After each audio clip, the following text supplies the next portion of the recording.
అసలు నువ్వు ఎందుకు బతుకున్నావు, ఈ జాబ్ ఎందుకు చేస్తున్నావు, ఇలాంటి ఎగ్జిస్టెన్షియల్ క్వశ్చన్స్ ఎదురైనప్పుడు మనకు దొరికే answer EMI.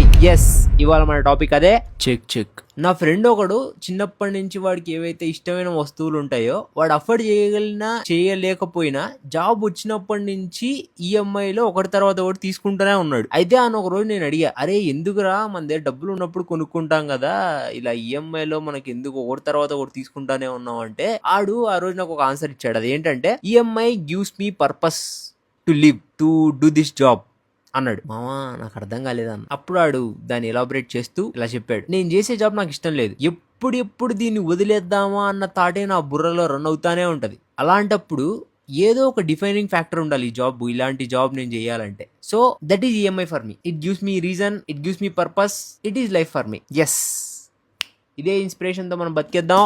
This is raw talks with Revanth episode 2. Episode 3 లో మళ్ళీ కలుసుకుందాం. మీరు ఇలానే బేకార్గా అలానే ఉంటే ఖచ్చితంగా ఇలాంటి ఎన్నో పనికిరాని విషయాలు ఇక్కడ మనం చర్చించుకుందాం.